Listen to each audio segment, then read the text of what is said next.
Joel O'Brien from Ball State University, and I'm going to show you how your students can use Arbor Scientific's constant velocity cars to explore relative speed.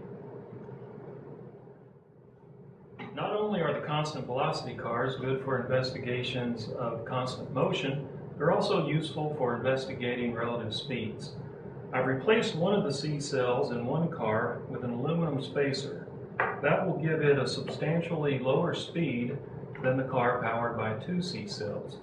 Students can find the speeds of each car the normal way, and then we can get the relative speed as the two cars approach each other, as the faster car runs away from the slow car, as the faster car catches up to the slow car, and as the two cars move away from each other.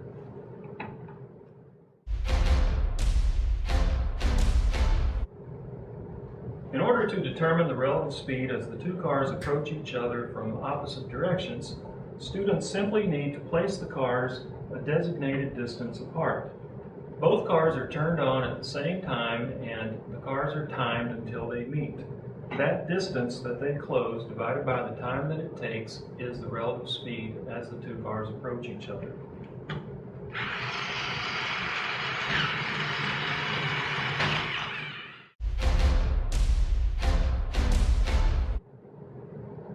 We can also investigate the relative speed as the faster car runs off and leaves the slower car behind.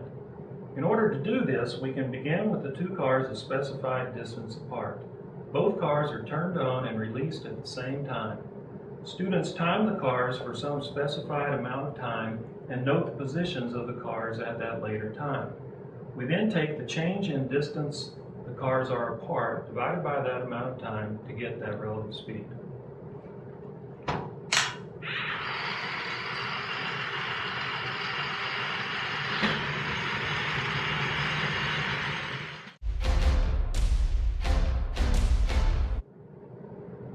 In order to determine the relative speed as the faster car approaches the slower car from behind, we start out with the two cars a specified distance apart, in this case 50 centimeters. Students will turn on and release both cars at the same time and stop the timer when the faster car meets the back end of the slower car. In this case, the relative speed will be the starting distance, 50 centimeters, divided by that amount of time.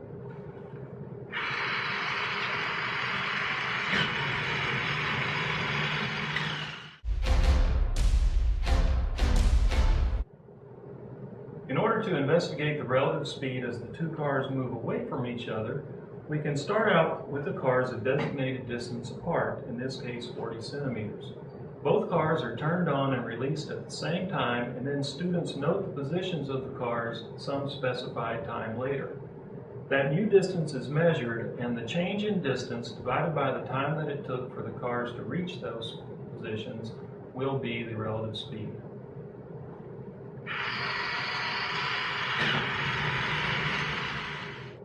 I hope you found this video helpful, and don't forget to visit arborsci.com for complete lab instructions and student worksheets.